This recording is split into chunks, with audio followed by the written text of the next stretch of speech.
Good evening, everybody. I'm Derek Michaud, and it's time once again to go flush in the pocket. Joining me tonight, we have a 40-time PBA champion, PBA Hall of Famer, the 15th ever guy to bowl 300 on TV, Claremont, Florida's own Norm Duke. How are you, sir? I'm doing great, Derek. I'm doing awesome, man. Thanks for having me. That is awesome. Thank you so much for doing this. So, let's we have so much to talk about. What was your best moment on tour? Well, it had to be in Milford, Connecticut. The first day that you and I met. That was that was the best. And I haven't been able to trump that yet. So there, Derek. I'm working on it. I got Belmo, but Listen, haven't got to know him quite as well as I have you. So there.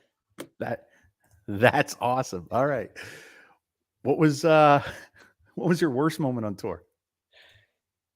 There are thousands and thousands and thousands and thousands of worst moments. And there's no question about it. But the number of times that you say, I'm done, I can't beat anybody, and there's no use. And there were hundreds of times where, I just didn't have it in me. And all of those are equally tied for the worst, simply because it was my dream, and it's something that I had planned all of my childhood. And I just believed that I could do it. I won my 9th tournament ever. There's no reason in the world in my mind that I should not have been able to accomplish my goals, and I just didn't. So all of those moments were the worst by far. Wow. Yeah. All right. So I don't mean to go back, but what would you say is your biggest accomplishment as a pro bowler? Your favorite moment competing? Well, I think the biggest accomplishment in spades is winning 3 majors in a row. But nobody has ever done it, so that would have to be. There's no doubt about it. I know I won 2 tournaments at 54 years old on the kid tour, back to back at 54 is incredible. And sometimes you pinch yourself and you say that really happened, but there were a lot of great moments. I mean, sparing a bucket in the 10th to win the Triple Crown in the Grand Slam. Yep. When I knew at least that I may not be able to hit the lead pin, much less spare it. People say, well, why would it be that tough? Well, because I just left the bucket. The only reason I left it is because I choked, and now I have to spare it. That was one of the greatest moments ever, though. So right. And I remember that tournament because if you don't mind me saying, rest in peace, Monk Mattingly. Your grandfather passed away when you were that week, I believe, and you said that tournament was for him. It was not the U.S. Open; it was the Monk Mattingly Open. Correct. Yeah. So correct. Yeah. Thanks for bringing them up, by the way. Absolutely. So I don't know. I know we haven't had a chance to really talk a lot, but I have a memory like that is probably longer than a million bowling lanes. I don't know why, but I do. You and Matt McNeil. Yeah. Adam checking in says it was an honor to watch you throw your last shot last year at Bayside Bowl. Yeah, he's a PBA super fan. Thanks, Adam. Yeah, absolutely. And we're going to talk about it soon, but you, for some reason, like bowling on my birthday because you won 2 titles on February 24. You won the World Championship in Indianapolis when, I don't know, you were fighting a cold or something. But you were able to, I mean, that was hard. There was nobody was shooting high scores, but you have the kind of touch that you managed to get it done. And then, of course, when you won in Indianapolis, one of your last titles, that was again on February 24. So I don't know. You like bowling on my birthday? That's well, amazing. I think everybody does though, Derek, because in February bowling's quite hot. If you're winning tournaments on the tour, chances are you got some in February. Hey, I got a story about that tournament in Indy, the World Championship. Jason Belmonte and I squared off. It was prior to the match to make the show. So it was like my second or third match. And we didn't know each other very well, hadn't bowled against each other very much. And I am so sick that I just don't want to move. If it wasn't for Mike Machuga, I would have withdrew at least 2 of the days. I could not get up. But he would always convince me, well, you're going to feel terrible either way. You're going to feel terrible no matter where you are. At least let's go in there and make somebody beat you. Well, I'm bowling Jason, and the fans have already started bringing me all these medicines. So I have a whole table full of medicines. Now, I could have OD'd on a lot of them, but I've got all of these, and I'm going at them, and I start coughing, and Jason stands up and he looks over to the crowd, and he looks over to me, and he says, "Come on, mate. Don't die on me now. I waited my whole life for this match." And at that moment, I just started laughing and coughing at the same time. But I ended up being victorious against him that night, and we became very good friends after that. And I'm so honored to know him. Yeah, absolutely. Did you have any inkling that day that he was going to be what he is today? Yeah. In fact, he and I are on a plane later on, I guess probably later on that year for the Japan Cup. In fact, we were going to Korea at the time. And he and I were just sitting in the little 2-seaters. For some reason, we're just paired together. And he said, "Okay, mate, who," he's asking me all these questions, and he said, "All right, who's the best bowler in the world?" And I said, "Well, you are." And he goes, okay. You can't pick you or me. And by the way, I know I'm not. He said, who really is the best in the world? And I said, "Jason, you are." And I'm not guessing. I know it. And he had, I believe at the time, 1 or 2 titles. He had yet to put together the strings that he very near that time started putting together. It seems like as soon as I got that out of my mouth, he took that belief and just beat everybody every time. And it was wonderful to watch. Well, like I was telling Adam just a couple hours ago, about an hour ago, I said, if people tell you, "Hey, Norm, you're going to do great on tour, go out there, get it, you're going to be in the Hall of Fame," that's one thing that's going to push you. But if somebody said, "Hey, Norm, just don't even bother, man, just stay home, get a real job," that kind of eats at you a little bit. And I mean, it's got to, if somebody says something negative about you. So, I mean, confidence is everything. Absolutely everything. Right. And I think that he saw that I wasn't kidding, and that I really wanted him to know, because I was interested in watching the best Belmo. And I knew I hadn't seen that yet. I don't believe we've seen it to this day, to tell you the truth. He is an amazing, amazing man. As long as he keeps himself in good shape, he's going to take the experiences that he's garnished the last 15, 16, 17 years and probably parlay them just like I did, just like Walter did, just like all the other greats did. Most of us that had a great, great career, we did just as good in our latter years simply because we capitalized on that experience. What was your favorite tour stop? The U.S. Open, by far. Where does it matter? No, just that tournament. Just that tournament. Okay. Yeah, no doubt. All right. Was it the long format, the brutal? Because I mean, you have such a touch that you could do anything to a bowling ball.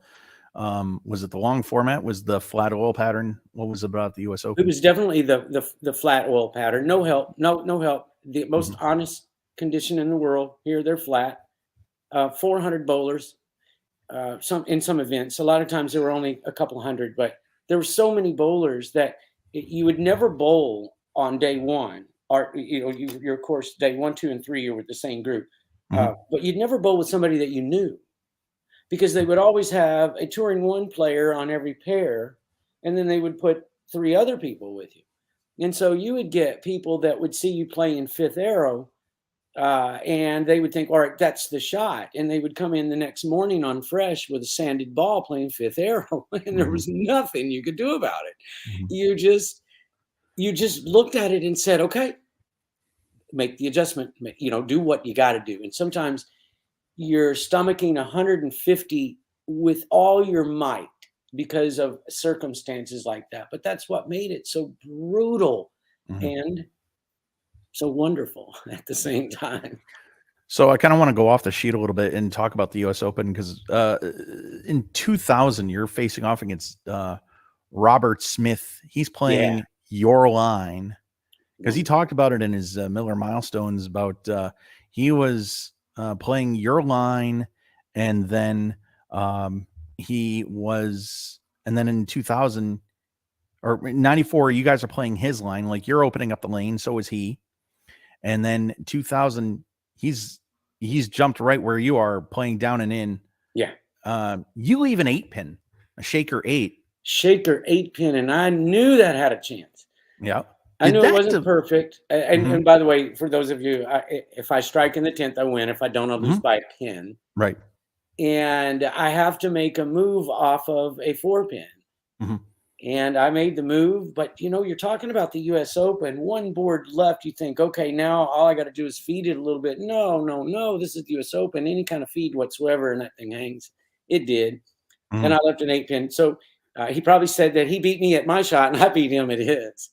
Right. But in reality, hey, look, both of us are pros. We both do this for a living, and they're both our shots.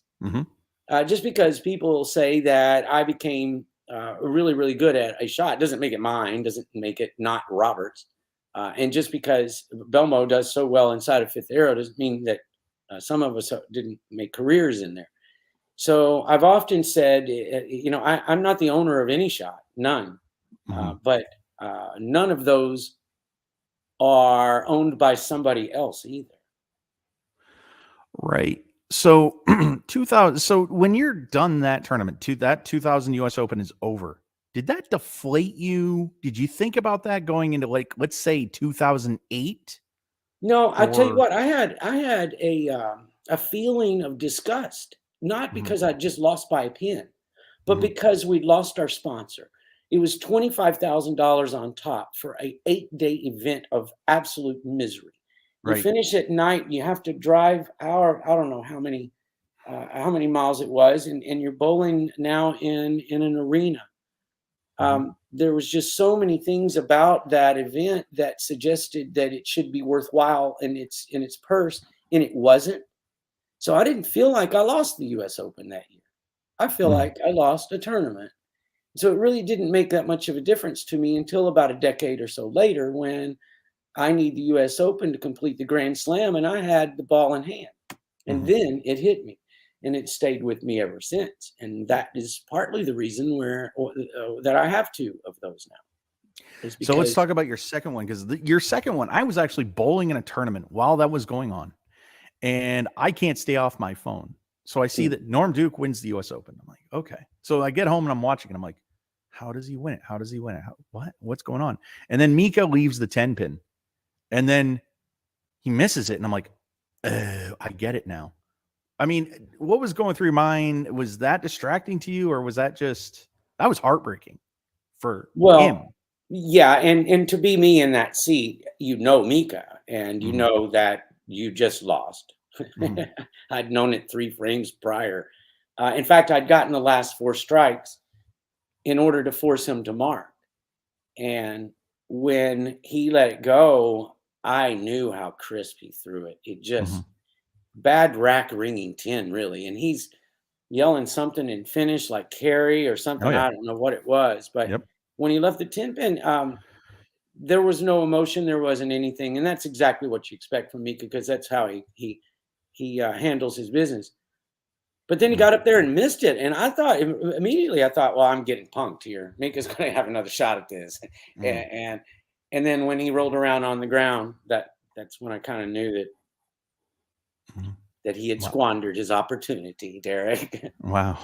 So we're going to get to a couple chats in a second here, but one quick thing about Mika, you did beat him. What was it like you beat him in Blue Springs, Missouri in 2003, shooting the 1-2-8-10. How hard of a shot is that when you don't, with not much pressure? And then with that kind of pressure, what's the difference? Well, I choked and I washed out when I needed a strike to win. And that forced him to double, I believe. And he threw the first one really good, and then he threw the second one poorly. But, Mika and I have a weird television record where I haven't lost against him, and we bowled a ton of times. I think I'm 7-0. But if you look at it, he should have spared the 10 pin. I Mhm. could have very easily missed the bucket and the washout, Mhm. those two. There were others that he had ball in hand that he should have locked it up and didn't. Mhm. Sometimes I would need a double, sometimes he would need the double, but it just seemed like always it went my way on television. Now, Mika did quite well against me in match play and all through the week. It was just television, I was his nemesis. And I don't know why. I mean, how can you explain it? Mika is too good to allow anyone to Mhm. have any kind of an edge. So I think it was more of, circumstance Mhm. than anything else. Okay. But So it's we're gonna get weird that to that happens. yeah. Ryan Schaefer had problems with you as well. I mean, that Yeah, those was are the two guys that they put me in the Hall of Fame. Thank you, guys. I appreciate you. So I just want to read one of these questions real quick and I'll put them in the chat. I know that we talked about this first one off the air. Let's instead of retired, we'll say stop bowling. So Okay. here it is right here. I know you said you stopped bowling, but do you plan on shooting the PBA 50 stops? Yeah. So I mean, I know we already talked about this, but Yeah. you're not bowling anymore PBA 50, huh? I'm not bowling anymore at all. I do Mhm. not throw a bowling ball. I don't have a pair of shoes. Mhm. I don't have a bowling ball with holes in it.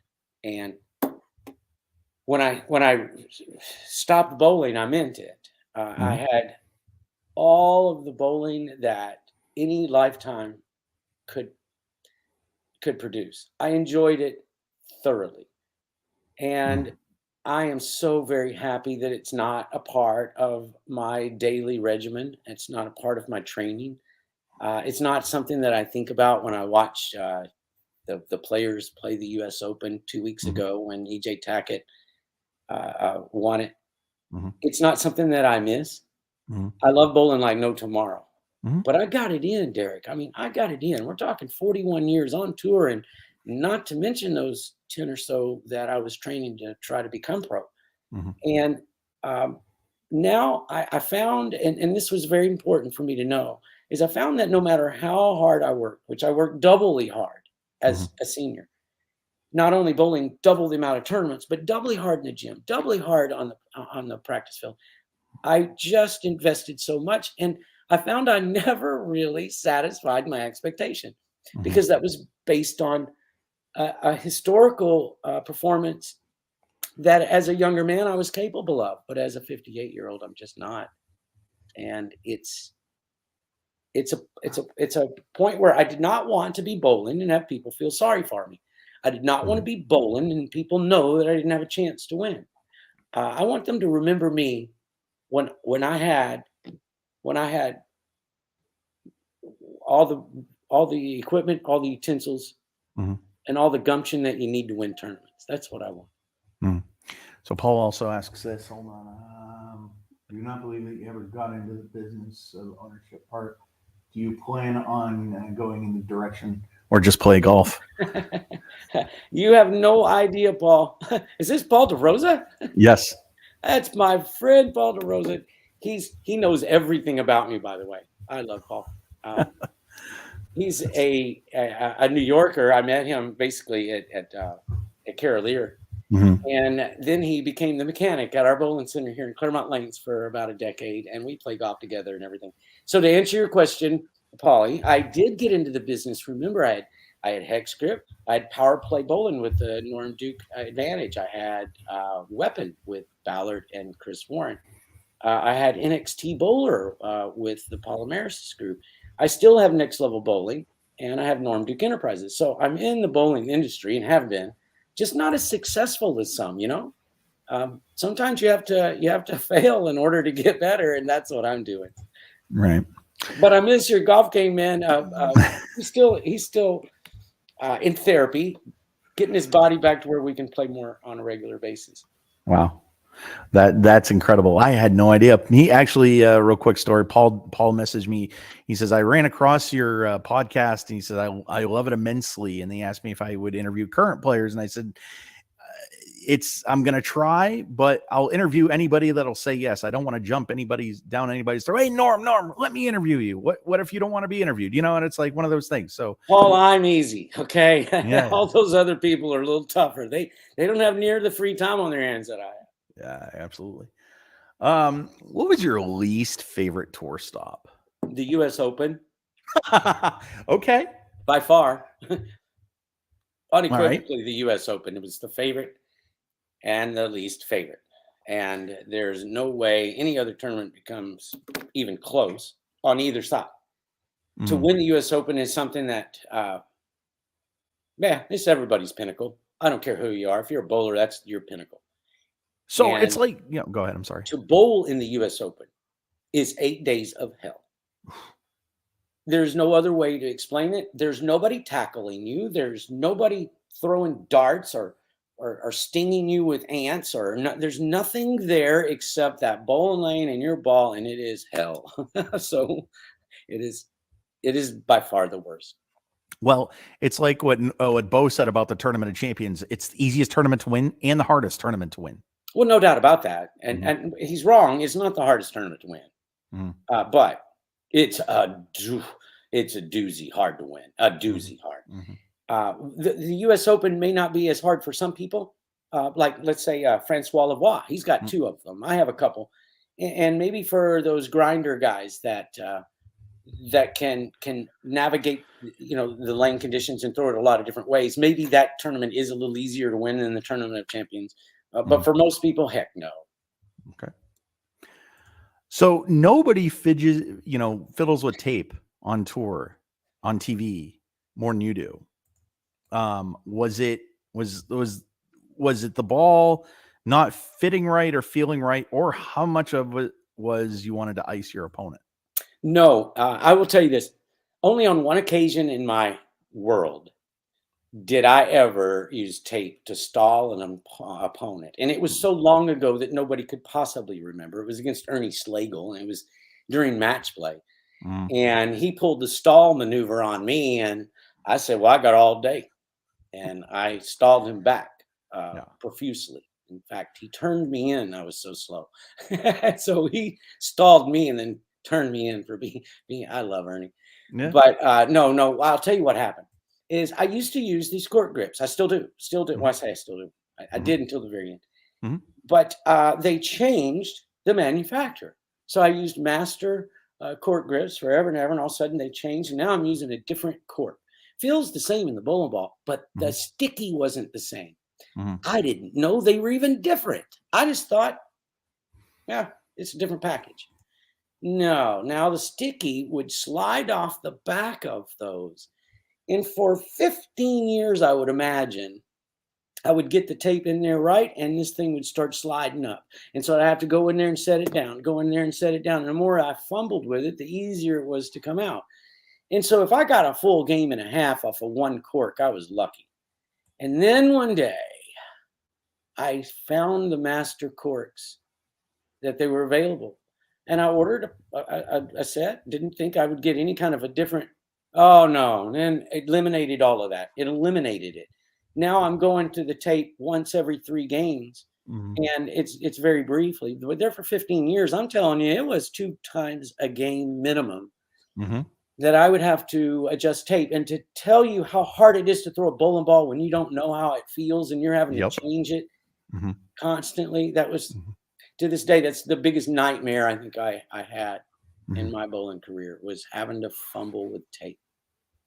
You ever take a piece of tape out and the thumb hole's dirty? That happens to me especially here in Florida. Oh. Well, I did take one out once on television in a bowling ball that I didn't use. So everybody in the world has said, no, you did that on purpose because you changed the tape in the ball that you didn't throw down there. In fact, I got fined for it because at that time they had a shot clock. And if you called tape, that's the only time you could get a timeout, really, is if your Yep. shoes messed up or your tape and you have to repair it. Mm. And I fixed this ball up and then threw the other one just because I changed my mind, and they said, So I Oh did my that. gosh.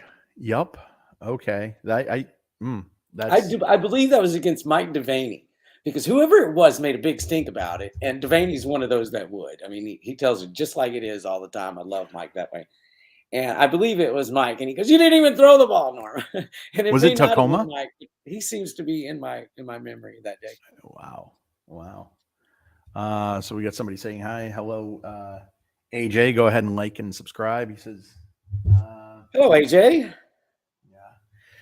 Let's see. He says, I've been following you. See that? So, and he also What's says, it like having Wes Malott as a doubles partner? Yeah. Oh, my word. By the way, AJ Garcia, I've known him for, I don't know, a few years now. Yeah. And what a great talent. We're going to get to see a lot of super things from him in the future. And I will say, bowling doubles with Wes, there is no way in the world that we're partnered together, by the way, except that one of the doubles tournaments about 14 or 15 years ago in Reno, they had it in a combination of another event. Well, in the singles event, the top 8 drafted their doubles partner for that doubles event. And then the top 8 would then move on to the finals. Well, I was 9th. And Wes Malott was 2nd, I believe. So somebody picked Belmo or Mika, and Wes is the next guy. And there's no way he's picking me. And then all of a sudden he says my name. I want Norm.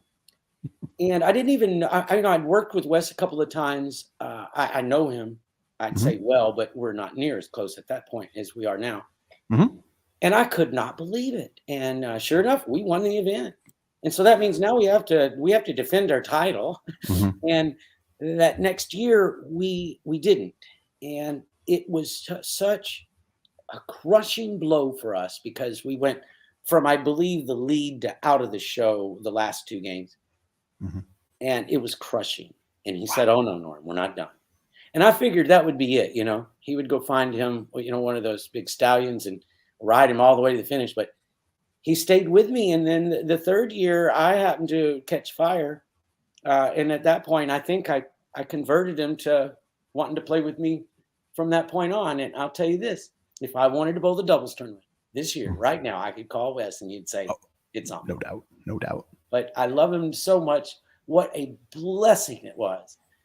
Not only to get to watch him as an athlete, interacting with him as friends, but also you got to remember we're doubles. So if his girlfriend comes over or his kids come over or whatever, they're on our team. And all of that makes for endearment. Endearment in a number of ways. And I will never, ever forget what he did on my final shot. No. Never. Yeah. Well, speaking of your final shot, Adam wants to know what you think of Bayside Bowl and the fans and the rowdiness of Portland, Maine. That was, I love that every year. What do you think of Bayside? Oh, yeah, we love it every year. No question about it. You know what? It evolved to that, really. The first time we were there, it was a blast, but it was all about the league night. The league night was everything. And that was the funnest doggone pro-am. And to this day, the funnest pro-am. If you're not in that pro-am, you're actually mad that you didn't get selected for it. It is so much fun. People have these what do you call them?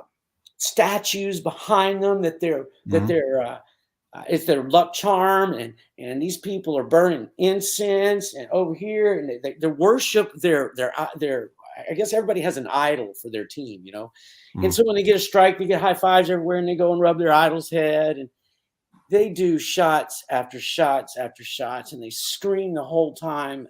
Something's going on all around you. And that's where we fell in love with the townspeople. And then they took that group to TV. And the first year that we were on television, we had tailgating. So I thought, well, I'm going to get up early. I don't have to bowl until the afternoon. I'm going to get up early and see what this tailgating thing is. Oh my gosh. I went through and they had at 8:30 in the morning, I look over and here's these 2 girls and they got these hatchets and they're beating some wood, and it's a race to who can split the wood. And then over here, you got 2 guys climbing these poles, and whoever gets up there and chimes the bell. And over here. So they've got all of these contests they're lumberjack contests, right? And that's where the Portland Lumberjacks came from. Because if Right. you remember, they were the Portland Jackrabbits out of the gate. Pittsburgh, actually. Pittsburgh Jackrabbits, yeah, Mhm. with Tim Mack. Mhm. And so they fell in love and said, and they vied for a team. They said, no, we want our home team. We want a home team. And then they picked Tim Mack and said, bring this team to Portland. And they did. Mhm. And it's been awesome. Now to have that, Mhm. listen, you're going to miss single pins. You're going to miss things that you're not capable of missing because it is a scary, scary environment. Right. But if you're comfortable and you love it, like Wes does, you can own it. It can lift you and get you to do things that you'd never be able to do on your own. Wow. I just got a text. My girlfriend's watching me. Hi, babe. Thanks for watching. You're going to get a chance to meet this guy someday. Hey, Derek, your girlfriend's watching me too. Yeah, definitely. I had to do it, man. Yeah. She's watching me too. So I remember, I just want to tell a real quick story. 2015 was the first year you guys came to Portland. So Kirk Von Kruger's doing his little speech about telling us how to be quiet when you guys are throwing the ball and whatever. And then this guy says, let him cheer. Lo and behold, it was Pete Weber of all people, because Pete loves concentration. Hey, let me concentrate. Hey, don't flash that camera in my approach or whatever, and then and it was just great. I mean, I love that. And I will never forget that. And, I bought Jason Couch. I brought so many beverages for you guys that I would do that in a heartbeat. So for those of you that's watching, everyone there has an orange cup. And the orange cup is just so that if they drop something, it's not glass, right? Yep. Well, at noon, everybody has an orange cup. By 1:30, everyone's sideways. And it is the funnest atmosphere in the world. And sometime during the day, it seems like the first group that was there early in the morning, they are starting to go to the fade. And when they start fading out, here comes group 2. I guess they've been working all that morning. Here comes a second group, and it's on until the evening. And so all day long, we get the love of Portland, but we get it vocally, we get it in cheers, we get it in eye contact, we get it in just appreciation like no one, no other city. And so when you ask us, do we like it? We absolutely love it. I don't know of anybody that doesn't. Not even one person that doesn't love it. Oh man, I don't know if I could bowl in it, but I do love to go. You're not going to bowl as good in it for a while. No. At least. But I mean, it's actually the only time I will wear, because I wear my Bolify Brunswick shirts and with my name on the back. That's the only time you'll see me wear a Brunswick shirt and have an alcoholic beverage in my hand. I love it. It's so fun. It is priceless. So in the PBA, hold on. So she says, hello, Norm. Glad to be able to watch. Love you back. Yeah. So, in 1994, the PBA went to Arena Bowling. Okay. And which I love, I could watch that all day. Do you prefer that over a bowling alley? I mean, a bowling alley, at least you can run it out 20 lanes over, but what do you think? No, we prefer the arena because you can put more people in there. You can get more excitement in there. You can get more money when you are in an arena, especially if you fill it. I will tell you, I never won an event in an arena, not once. So out of all of those arena shows that I made, I lost them all. That was one of the things I look back on, and I wish once I would have been able to win with all of those folks there. But would I change it? No, we want to be in that arena every time. It was actually a benefit to me, and I knew it. It was my advantage to go to a completely new facility with different lane bed, different oils, sometimes different, whatever. Different is good for me because I'm versatile. The problem is I never got the job done. Sometimes I choke. Sometimes I just wasn't good enough. I don't know. But in all the cases, I lost all them, and I'd still vote for the arena, hands down. Absolutely. So like I said off the air, you won my all-time favorite telecast, the 2009 Cheetah Championship. What did you think of the format, best of 7 in the finals? And the reason that's my favorite is because that wasn't a telecast. That was a documentary. And that made me think, I was like, I wish every stop was like this. What were your thoughts about that Cheetah Championship? Yeah, it was a documentary, and it was so much different. And I do remember the big down by 42. And it just shocked me. Thanks, Mike Jakubowski, for that, by the way.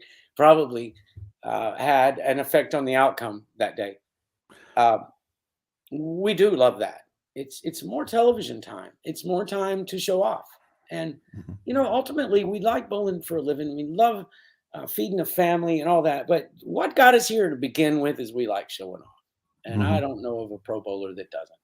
So when you put us in a scenario where we have that much airtime, we're going to love it. And it was not the telecast as the top 5, where you feel like you've already won the event, and then you have to come backwards and win it again. That wasn't like that at all. You both got there by virtue of beating everybody in your bracket, and then you played. So we didn't feel like anybody won and then lost it, which we like that as well. There was only 2 people on telecast, so other than the interviews and the footage that they had been taking throughout each day, and then replaying that, of course. Without that, you're there stuck with 2 guys. So one of them or both of them better be putting on a show, or it might be a boring 7 games. So there were risks. But we had Kenny Mayne as I don't know what you would call him. He was narrator. Yeah, narrator. That's exactly what you would call him. And we love that. Having somebody that is so familiar with all the other sports actually commenting about bowling, that was sweet. There were so many things great about that event. I've probably watched that close to 100 times. I mean, if nobody said anything, right? You're in the second game. Nobody says anything. You're just down by 42, and you don't even know it. Who wins that tournament? He wins. There's no doubt he wins. And not because he played worse, or not because of what happened to him, which something did. It was just because it loosened me up, at least, where I just said, yeah, let's just freewheel it. I mean, the kid's beating everybody in the history of mankind by 25 pins a game. Freewheel it. And if you're going to go down swinging at least, so it kind of relaxed me and just let me be me. But still, I didn't put together any kind of strong scores, or I didn't just start striking. He started leaving 7 pins, and a lot of them. And that was the first time that week that he left a 7 pin, much less started leaving them. And then he left so many, bam, bam, bam, bam, bam, like 7 or 8 out of 9. And he knew that he wasn't going to get that ball to hit. So he started then changing balls. And I knew at that point, he's either going to find it and kill him, or he's going to struggle and go through ball to ball to ball to ball to ball. And maybe he runs out of time. And that's kind of what happened.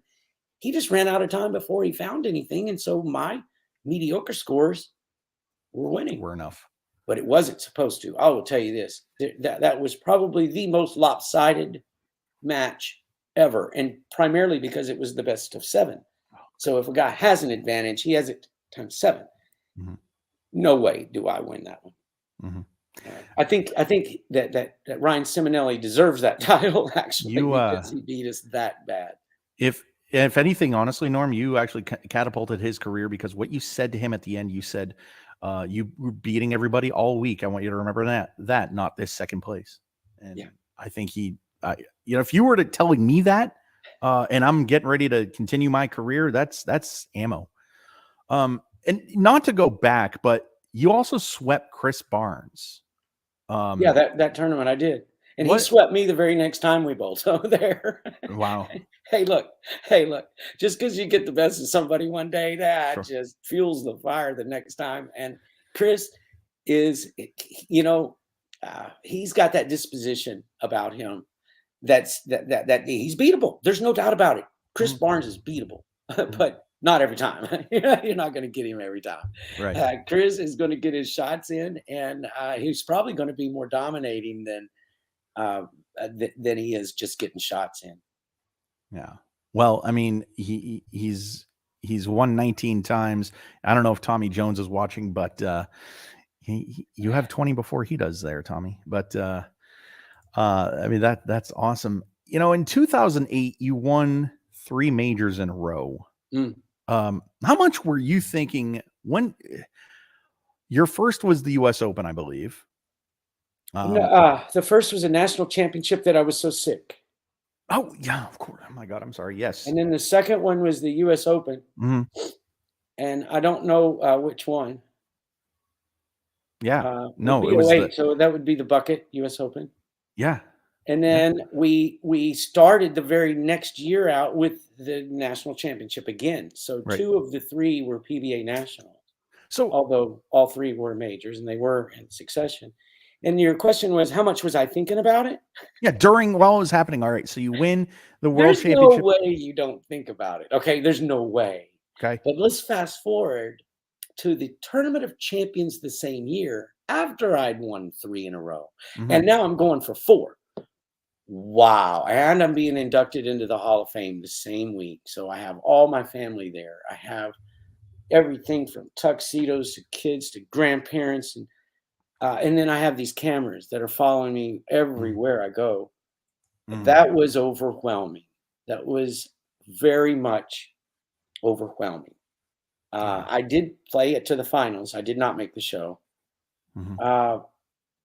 But I felt so much pressure that I don't believe I ever threw a game where I was just relaxed.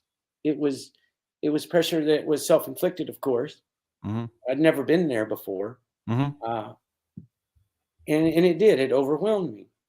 But, I'm likely not going to win the event anyway. But, I mean, you are talking about the greatest bowlers in the world and a major, so they're hard. Mhm. But I don't believe I could have given myself a chance there. I was just too overwhelmed. Yep. I know what that's like. I was bowling. I know that it's a completely different stage. I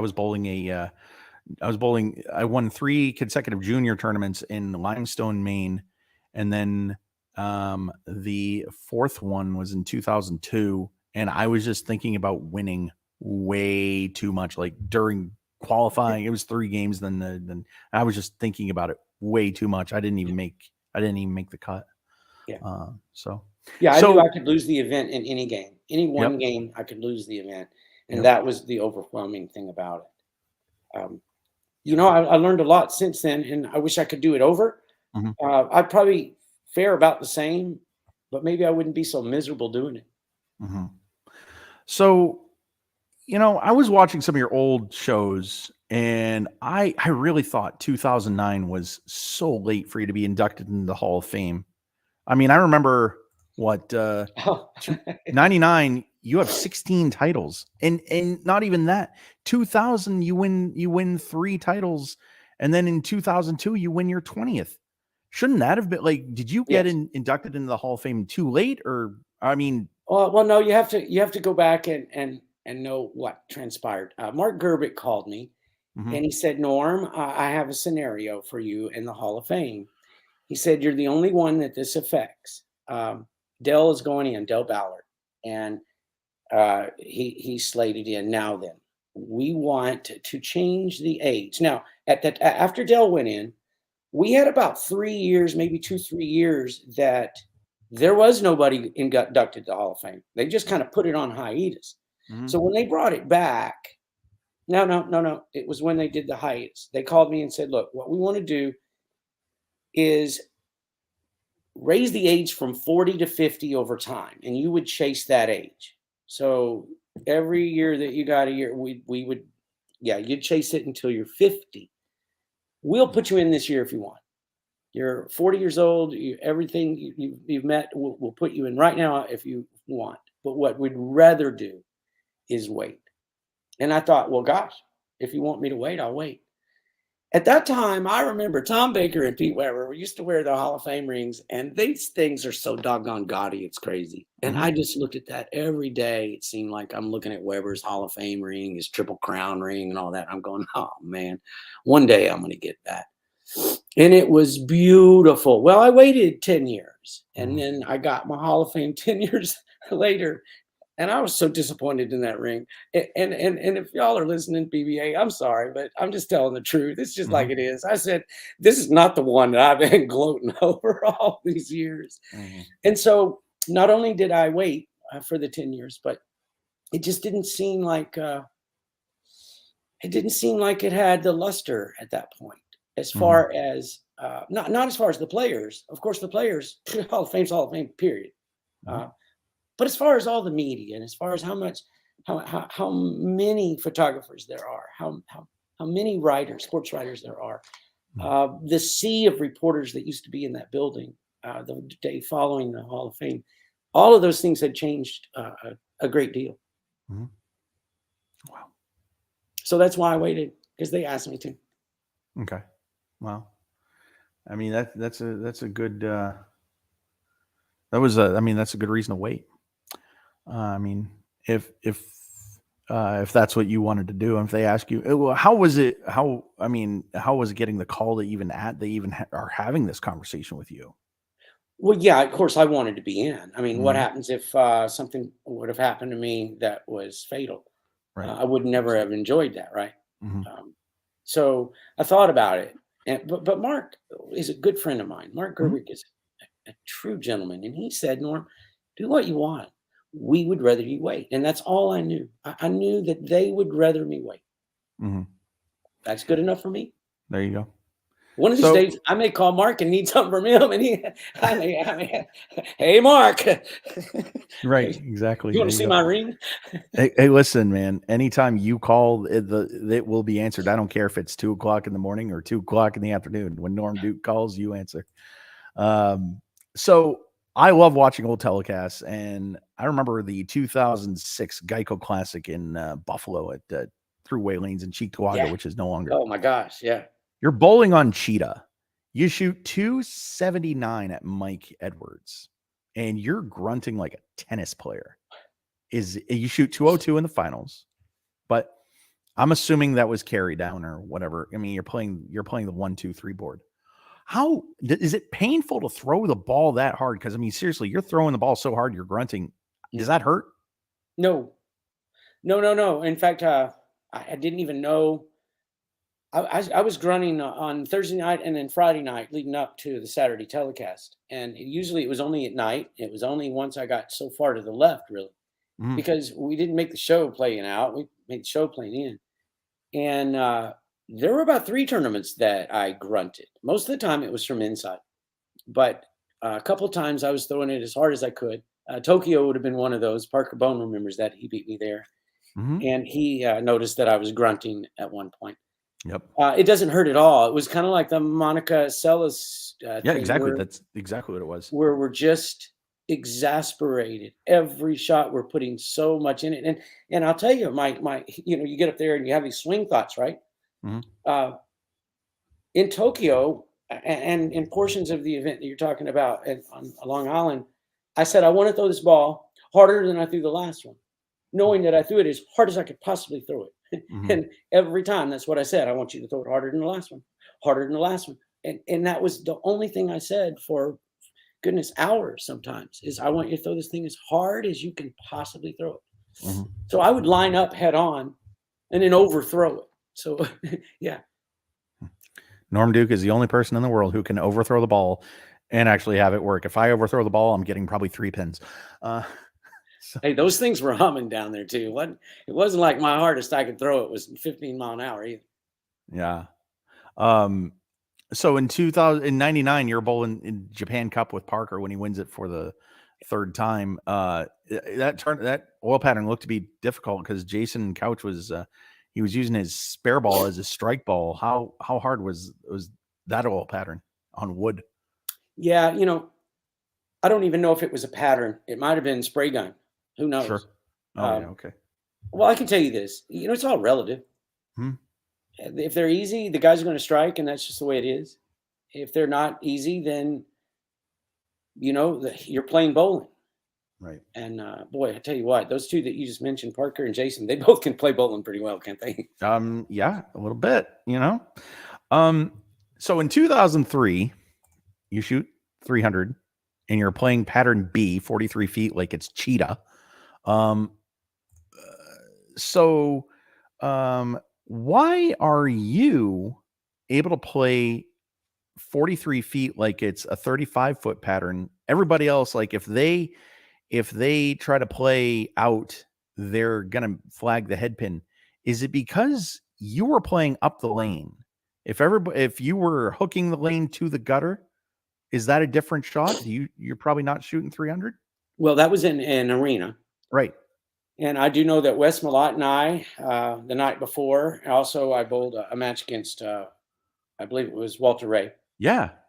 We all were playing fourth and fifth arrow, and we were hooking it. I mean, hooking it just like you saw most of the other guys playing the telecast. But during practice there, I realized that I was getting hang on both lanes, or two of the lanes. Sorry, I think that was a 4-lane install, maybe not. Yep.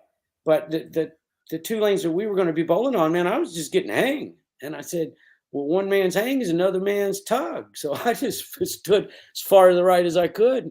And I started amping it up. And I said, man, I got 1 lane. This thing's delicious over here on the right lane, but I got ringing 10 on this one. So I just picked up another ball. I didn't care what it was. I said, just give me anything. I'm going to throw it so hard and keep it off the nose. So I just picked up another ball and then shot 300 right out of the gate with 2 different balls and playing a shot that we hadn't played all week. But look, that's what I trained to do, is to be able to make big changes at will and without fear. And I think that out of all the players I ever watched, I was the best at will without fear. And it's not to say I was the best outcome when I did it. I just had the best disposition doing it. That I would go in there without fear. And I would go in there and say, hey, I don't care if I'm not lined up. I don't want to throw another shot where I've been playing. We're moving on. I ain't got time for that. Yeah. And so Walter Ray would have been able to just crush that had he started or maybe gave it a little more credence. But look, we're going into a new arena. Very few people would have ever thrown a ball right of 5. What's the first thing I did? Let's find out what this new arena has outside of 5 just to make certain, because I got Walter Ray right here. And if they're easy out there, that's where he's going to be. Well, he never tried it. And so when he did move out, middle part of the game, when he bowled me, it was too much of virgin territory. He just did not have enough information to hit the ground running.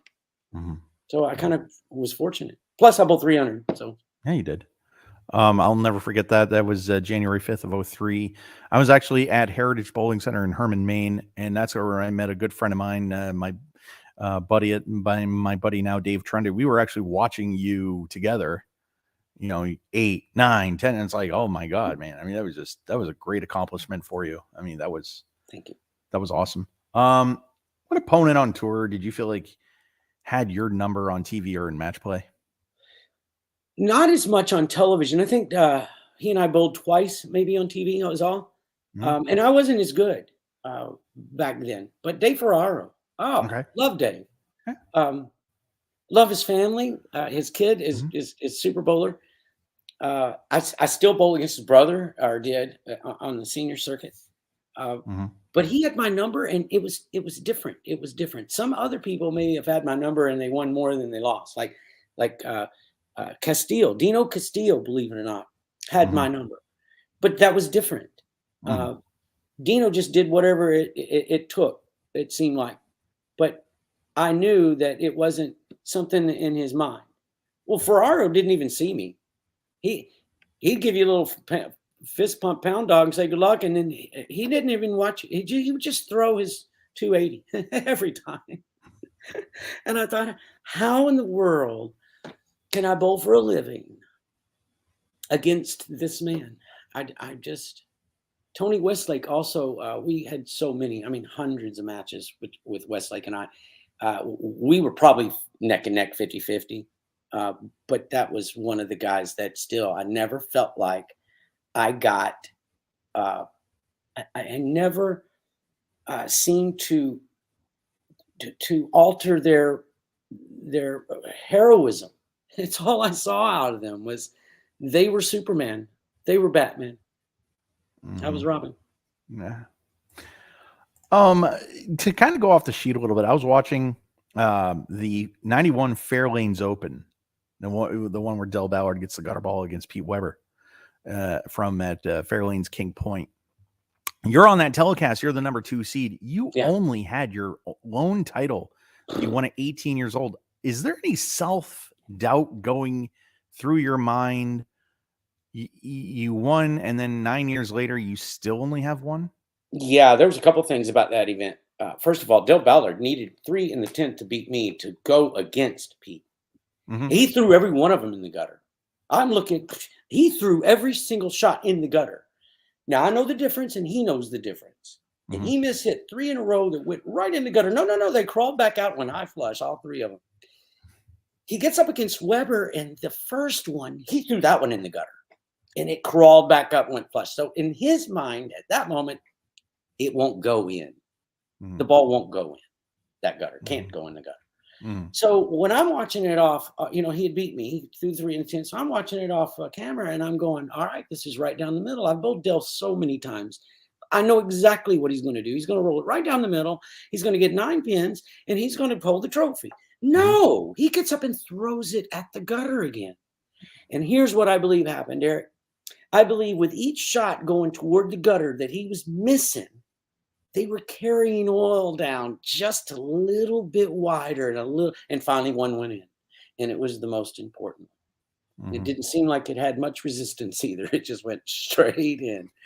And to this day, I don't know why he didn't throw it right down the middle. He will tell you that 100% of the time, that's what he would do, is go down the middle. But he said, Norm, I was so confident. Mhm. There was no way I was going to throw a ball in the gutter at Mhm. that moment. No Mhm. way. Until it happened. And then he has to he enjoyed living with that all of those many, many years. Well, he's actually they're going to be on. Him and Carolyn are going to be on next week. So they're coming to Well, Flush in the didn't you Pocket. tell him? You say Norm said you threw all 3 of them in the gutter. Yeah. So what struck me about that telecast, though, about him throwing the gutter ball, when he gets the second strike, because he needed 2 and 7 to beat Weber. When he gets the second strike, he's like, oh yeah, just like he's so charged up. Yeah. Did that have anything to do? Oh, absolutely. Yeah. No doubt Absolutely. about it. Okay. Yeah. No doubt about it. He just won the event in his mind. Mm-hmm. He All he's kind got of to do did is just do what he's been doing. I mean, he hadn't thrown right. one in the gutter in probably 4 days, throwing it Right. right at the edge. It He was kind of hard to throw him in the gutter on that condition. I know we were all throwing it right at it. Right. He And kind of yeah. did what Dom Barrett did in 2013 when he won the world championship. He needed 2 and 8 to win that, and then he gets the second strike, and he still needs 8, and he's like, yeah, and just well, it worked out for Dom, not so much for Dell, but we love Dell Ballard, Yes. always will. So what opponent on tour did you feel like you had their number on TV or in match play? Yeah, we talked about Mhm. my 2, of course, are Mika and Ryan Schaefer. And listen, not for any other reason than probably circumstance. Mhm. I mean, there's nothing that I possessed that made either of them scared. I can tell you this: once you win 2 or 3 of them on television, it starts getting to you if you're the losing side of that. And then maybe that had a little something to do with the string being, stretched out a bit. But yeah, those 2, I had more success than I should have enjoyed, no doubt about it. Okay. So I want to ask about something real quick. In 2005, the bowlersparadise.com Open in Indiana, Pete Weber's first title since the passing of Mr. Dick Weber. Ryan Schaefer is on that telecast. He's getting booed at intros. And he's saying, yeah, it's easy to boo when you know the whole story. Did you guys bowl and match play? Did something kind of happen, or was it like what was? I mean, can I ask about that? What was going Well, on with yeah, and most people think that Ryan and I were not friends or hated Mhm. one another. No, not at all. Heck, Mhm. Ryan's one of my favorite people. Mhm. He is the funniest guy. Mhm. You know how some people are just funnier to you than others? It's just Yeah. their disposition. And his dry sense of humor, I could listen to him all day. Mhm. But in that case, we had just had a new rule, I guess about 3 weeks prior, that says there's no coaching. Well, there's never been a rule like that. And at one point in the match, I was sure that I saw Doug Kent pointing his finger to go this way, go this way, go this Mhm. way. And Mhm. so I watched for a little while, and as long as Ryan was going to go that way, I was cool with it because in that I thought he was wrong. But then as soon as he pointed that finger the other way, that's when I had a problem with it. And Mhm. I'd already gotten the PBA down to the pit area, told them what was going on. They were aware of it, but they can't do anything unless I call them on it. And Mhm. immediately I called it, and Ryan took up for Doug Kent. And by the way, Doug Kent's one of the best people in the history of mankind. Yep. Uh, no disputing that. Mhm. And neither of them believe that what I'm saying is true, by the way. So let's just Mhm. realize this is my side, and neither of them believe that happened. Mhm. But they went to Doug and said, "No more. You can't do that." Well, Ryan kind of took up for his buddy, and I don't blame him there either. Mhm. And then Ryan just turned it around on me, and doggone did he! I think he won the last three to beat me. Mhm. Um, you know, Mhm. I think it was best 3 out of 5 at the time, Yep. and he beat me 3 in a row. Mhm. To advance, and the better man advanced is all I know, you know. Mhm. Yeah.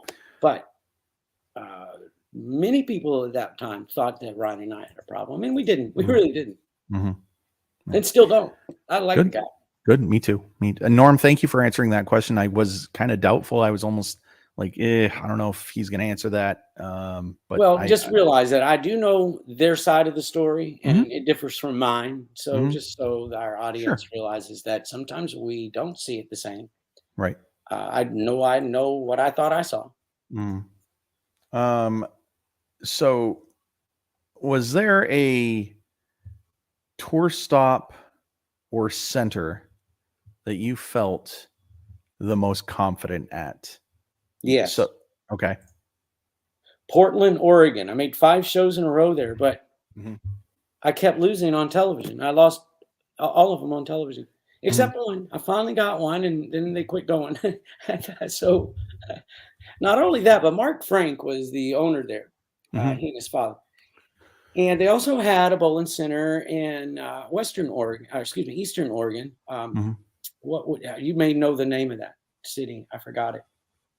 But twice we went from Portland over to goodness, I Medford. forgot the city. Medford? Medford. No, no, no, no, no, no, no. West, east. Anyway, we would bowl back to back, Mhm. and I bowled and made 2 shows in the other center as well. In fact, Handegard set the all-time record for the oldest guy to ever win in that. He Mhm. beat me to get there. Mhm.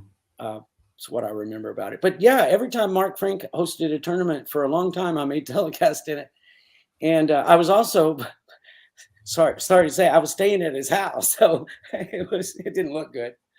The good news is Mike Edwards was staying there, so was Brian Foss. Weber stayed there once. And they didn't have near the string I did, so I would just say, look at those guys. Mhm.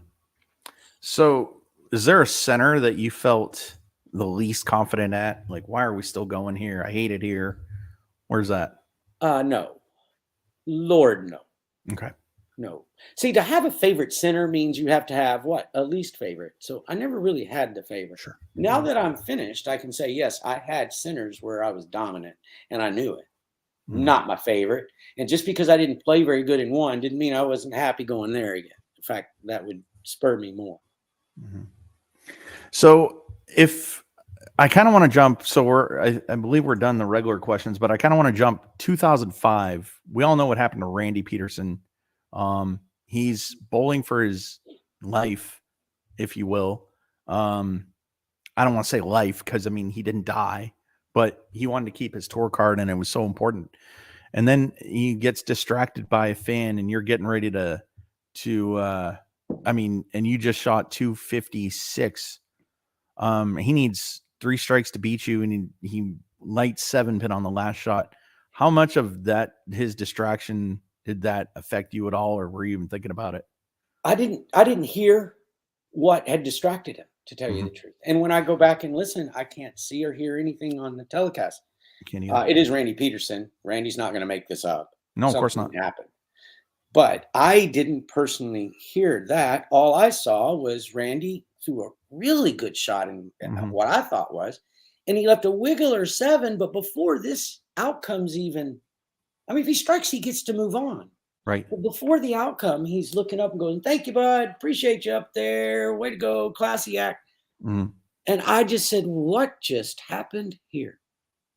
And Randy kept going. He shook my hand. He goes, "Norm, nothing, directed to you there, but that was classless." And then he walked off. And I'll tell you what Randy did at that point.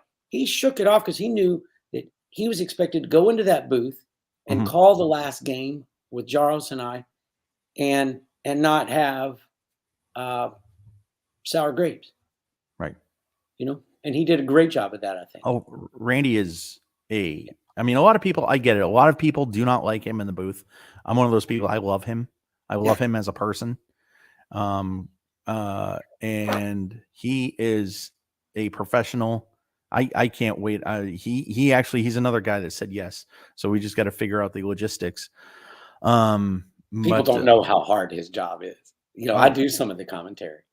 Oh, and you know what? I got Randy he's got my back. I mean, don't get me wrong. I'm never getting in and out. That's our color guy. And then Randy is always the one who's teeing me up, but I'm never having to take something and just go with it.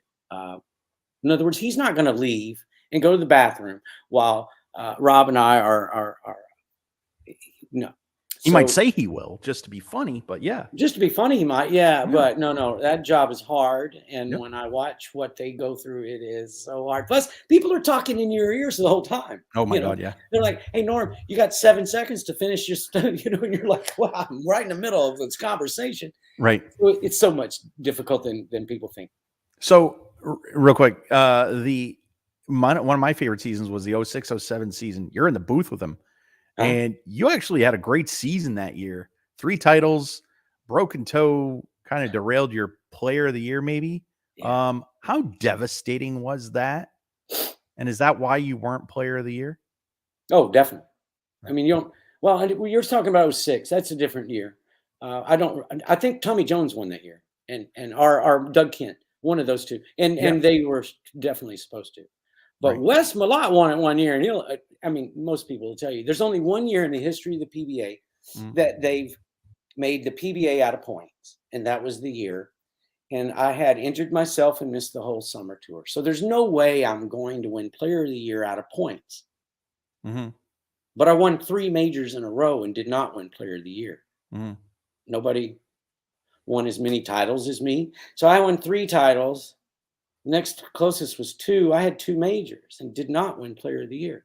So they didn't take them long to fix that. That was a mistake on their end. Okay. They did not see that coming. Mm-hmm. We did talk about it, and we asked them, what about the potential of somebody injuring themselves but having a triumphant year? Mm-hmm. And they didn't act like it was something that they wanted to even discuss at the time, because it was such a great idea to have the points leading up to Player of the Year instead of after it's all over having a vote. Mm-hmm. And we all understood that, it would be a lot more interesting, but it would also put something in play like what happened. So that was the year you won in Indiana. You won at Stardust Bowl. You won the Columbia 300 Open. And so I think we may be talking about 2 separate, which is, I'm not going to argue with a great Norm Duke. No, you're right. Because we're talking 08, 09 when I won the 3 in a row. You're talking about 06. I think that was Tommy Jones or Doug Kent. I was second to a whole lot of people now. Walter Ray had me 5 or 6 times now. Yeah. And I know that Tommy and I was neck and neck, and he won and should have won. Doug Kent, he won and should have won. Walter Ray always won and should have won. Yeah. Well, there you go. So we're going to do, I don't think I finished this, but we're going to go flush in the pocket. I'm going to ask you 12 questions. It's going to be the easiest 300 game you ever bowled. And you said you're done bowling. No, you're not, because you're going to bowl with your voice right now. So flush in the pocket. Yes, we're going to flush in the pocket. Everything's no solid 8s for Randy Peterson, no ringing 10s, nothing. So favorite subject in school? No, there was not. I hated school that much. Yep. No favorite subject. There you go. All right. So what was your least favorite subject? All of them. Yeah, there you go. Okay. School All right, cool. itself. I The fact that I had to go to school, could not believe that uh, people would actually force kids to that. I couldn't. I love it. I Oh, hated school. In fact, here's how bad I hated school. mhm. I wanted to be the youngest bowler ever to win a tournament. Okay. And to do that, I had to get on tour earlier than anybody else. So Mhm. the rule was you have to have a diploma from high school or your 18th birthday. Mhm. So after the first, freshman year, I took summer school, packed that on. Then I went to the sophomore year. After Mhm. that, I packed summer school in, and I'm a half a credit shy of being able to go on tour, a half a credit. So I get golf and home and family living and psychology, and I'm working half a day. So I'm going to do this until I can get a half a credit. But Dale Ballard and Chris Warren and all us, we're staying up every night, bowling action, and I started missing days. Well, this was the first year they came up with you can't miss more than 10 days in a semester, and there were 3 of them, and I couldn't get that in. So I went the whole front semester. No, you can't graduate. Too many absentees. Second semester, same thing. So the third one, no, I'm going to get my diploma. Mhm. I'm going to get my diploma. Well, no. Right before, I think I had 2 weeks before graduation, I won a spot in the Masters in Baltimore, and I had a choice. I either go to the Masters, miss 5 more days, or no, it was more than that. It was like 6 or 7. Mhm. Either go there, I miss enough days that I can't get a diploma, or I say no to the Masters invite and I stay home and get a diploma. Mhm. And I told my dad, I said, Dad, I'm never going back to that locker again. So I just told him, that's my locker right there. See you later. And I left and never went back. Oh, there you go. Maybe I should have, but I don't think so. Yeah. Well, I mean, you did okay for yourself. Did you think? I mean, I'm sure you thought you were going to win one, but did you think ever 40? I mean, Oh, I thought I was going to be the greatest thing ever happened in the world till I got there. oh, okay. And then you get there and you go, oh, Huh. I didn't realize that Marshall Ullman and Mark Roth are here. Yeah, right. What's your favorite music? I like a lot of music. I like rap. Okay. Classic rock is by far the best. I mean, Sure. how can you not say that? But I do love Country. classic rock. Although I listen to more rap than anything else, to tell you the truth. There you go. I'm a country guy, so I can say that. I can Yeah, say you that. want some Mo Thugs Family? Come on. Oh shoot. Favorite hobby that has nothing to do with bowling? Golf. Over fishing? Oh yeah. Okay. Oh, no doubt. I could do Okay. without fishing. I fish just so I'm not bothered and it's peaceful, and I could care less if a fish gets on that hook. If it does, I'm just going to let him go.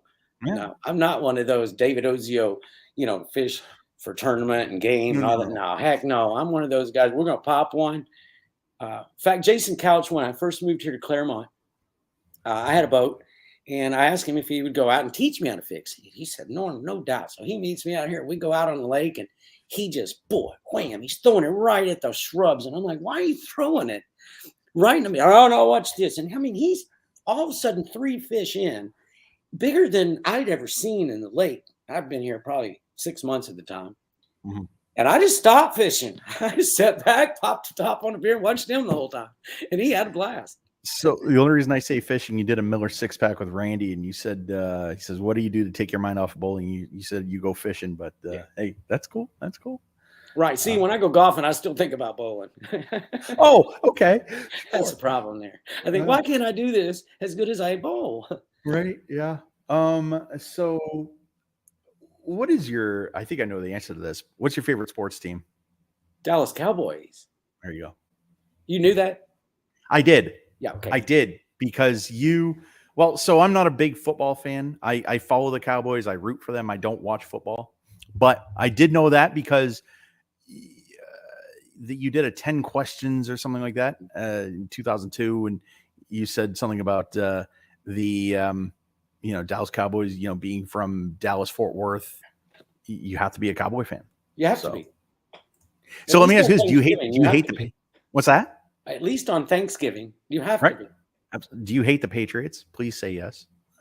I don't hate any team, really, on any sport. How can you hate a team? Come on, man.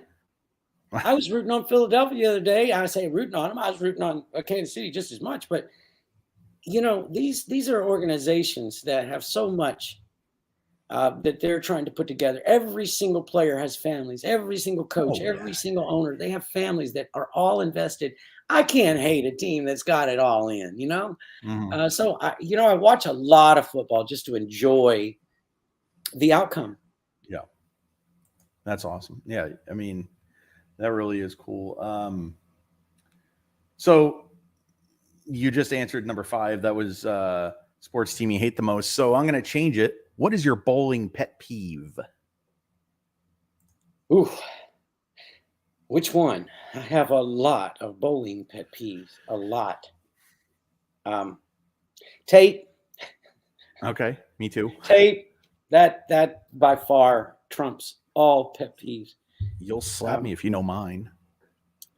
Food. Everything was important when Mhm. it came to bowling. When I Mhm. ate, when I trained, worked out, or even did push-ups, or Mhm. when I got to sleep, everything mattered. It doesn't mean that I went to sleep when I'm supposed to every time. It just meant that I knew I was supposed to, Mhm. and everything mattered. And when I didn't do the right things, I paid for it. And when I Mhm. did the right things, sometimes I didn't enjoy the successes of that, but sometimes you do. But Mhm. you learn. Listen, I play better when I eat this much time before that first. That way, you don't get hungry before it's over, and you're not just fat when you start. So Mhm. that was important to me. I had to have something that's going to last. Mhm. It's hard to last 4 hours. When your metabolism is going at a rate like that. Mhm. Uh, and you look at Amlato, he's in such great shape, but my man's going to have 2 bananas and an energy bar and probably some grapes all during. He eats the whole time. Or a So candy bar in yeah, I didn't Tucson like in '99 or yeah, in I didn't like 2000. that. Yeah. If I'm cleaning my teeth when I got the ball, man, I'm on the approach. I'm in trouble. That's all I know. Hey, was that candy bar in Tucson in 2000 when you were winning that tournament? Was that a Snicker bar? It looked like it. Yeah, that was one thing that I did. That's how I met my wife. Believe it or not, that's How'd you how I meet met Karen? my wife. I was about to pass out in Oklahoma, and it was Friday night. I had one game to go.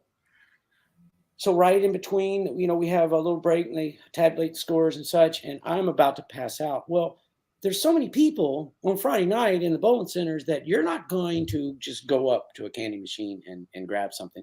And then You we can't. never had anything in the paddock area. So Mhm. I saw this girl and she was right between the bleachers. Looked like she was just by herself. So I gave her one of these. And she came down and I said, "Look, I'm about to pass out. I'm getting sick. Can you try to find me a candy bar?" Mhm. She said, "Sure." And Awesome. she came back with a candy bar, and I won the game Mhm. and took the lead. Um, That's the awesome. next day, I asked her out because of it, and we got married. That wow, We didn't get that married the next day, but we got no, married. no. Right. But family's good though. Brandon's Oh, good. family is awesome. Yeah, good. Yeah. Um so yeah, Randy was saying, "Oh, Norm's eating lunch and I'm having trouble. I was having trouble breathing during my match." But yeah, that was interesting. So um no, my bowling pet peeve is the I hate to say it, high-fiving and all that stuff. Oh, I don't like high fiving. I don't do it. No. It's not a If pet peeve. I just tell the people beforehand. I say, "Look, I can high five. I can bowl 155 and high five 14 times in the game. yeah, I don't right, feel like high fiving when I'm bowling 155." right. So it's all habit, it's just habit. So I let my pair know beforehand. Um, Yep. Look, this is nothing personal. It's just I don't like it. It's in my way, and Yep. everybody was fine with it. Nobody really cared. So we were talking about candy bars and stuff. Well, what's your favorite food? Sushi. Oh, really? I mean, filet mignon is really hard to beat. Mhm. Um, my gosh, there's so many things that are hard to beat, but sushi, yeah. If you gave me my choice, I'd predominantly pick sushi. Right. Give me pepperoni pizza all day long, Oh no no no no no. or Hawaiian with pineapple. Yes. Um, were you guys allowed to eat during match play and qualifying, or I know you Sure. can't drink, but you can eat? Sure. I mean, Michael Haugen Jr. has breakfast the first game of just about every day. I I used to ask him. I said, "How in the world you could just get up 15 minutes earlier? You can have breakfast, and Wow. you can come in." No, he would get there and he would order his breakfast, and he would go and he would get all of his. He'd order his breakfast at the bowling center. and he'd get his shoes on, he'd get his shirt and all that kind of stuff, and he'd get ready. And all of a sudden, they would introduce us, and we'd start throwing shots, and they would deliver his breakfast, and he'd eat it first game. I don't know how many times I've seen him do it. Maybe it was more on the senior tour, but no, I saw it all the time. In fact, he was amazing. He was so skinny, he was crazy, Wow. and he's the one eating. Well, that's crazy. Hey, Mike, you're up. Will you let me finish my damn Cheerios? No. What are you binge watching right now? Binge watching. Well, I just started Yellowstone this evening. I know I'm late to the party. Okay. I am. I haven't even watched it yet. But my wife, she told me the cheat, and she hooked me up. So I'm now in about 20 minutes into Yellowstone. So that's what I'll be binge watching. Yep. Unless it gets a little too gory. I don't know about the gore. I'd rather have something that makes me laugh. So I watch a lot of true crime, and I'm actually gonna, don't judge me, but I started watching Signs of a Psychopath on Discovery Plus. Oh no, I'm more like the Gold Rush or the Curse of Oak Island guy. Oh, okay. All right. So do you have a sweet tooth? Yeah, a little bit. Who doesn't? Right. I don't eat a lot of sweets. Mhm. Like I don't eat dinner and then say I have to have dessert. Maybe Right, once exactly. a month, maybe. Mhm. But yeah, goodness gracious, That's awesome. to have a chocolate and vanilla milkshake, Yeah. together with a little whipped cream on top and a cherry. Mercy. I'm one of those weird ones. That's my drink. I would get an ice cream with that. I'm weird like that. What's the one bowling shot you'd love to have back? That one against Robert would be good. Mhm. That we talked about earlier. But no, there are Yep. a lot of them that I would love to have back. Mhm. I needed a counter better to beat Mike Edwards in the Masters to go on and face Albie, and I knew that I had a 20-pin advantage on Albie. I knew it, Mhm. and I choked it, and I think I left a 7-count split, and I needed 8 or better. I would like to have that one back because I really believe I had the advantage over Albie. Not because he's bad. Albie was bad or anything. It's because he was the leader, beating me, and I choked it. And I knew I had the advantage. I just knew it. And he ended up winning the Masters that year. Mike did, more than once, for that matter. By the way, Mike was incredibly good. But that was one I'd like to have back because I really believe that was probably the biggest advantage I was going to have in a title match, maybe lifetime. Definitely. So what was the best advice you were ever given? Boy, I was given a lot of good advice. Mhm. The cliches. You get out of something what you put into it. If you want it bad enough, you can get it with enough determination and enough dedication. Chicks dig the long ball. That's good advice. Well, hold on a second. I throw a bat. So I take one. Listen, I get cerebral palsy. I take one step. I throw the biggest back. I've been told I have the weirdest style. One of my newest buddies told me I have the weirdest style he's ever seen. And I managed to get a girlfriend. So I don't know if I can,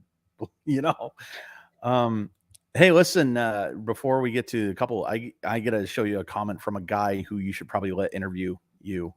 This guy, Andrew Pfeffer, he's got Bowling with the Pfeffer. Yeah, I'm leaving the second for Wawit. No. That's in. Sorry, I don't even know the city right now, but I'm flying into Milwaukee, renting a car, and driving about 3 hours. And I am jazzed. I have been to that event before, by the way. So those junior bowlers are now probably in their 30s, maybe early 40s. So I get now they're kids. So I guarantee I'm going to go into that bowling center and I'm going to know all the parents. I'm not going to know any of the kids yet, but I'll know the parents. Do me a favor, email him at bowlingwiththepfeff@yahoo.com. And this guy is a great guy. I was on his show and this guy is awesome.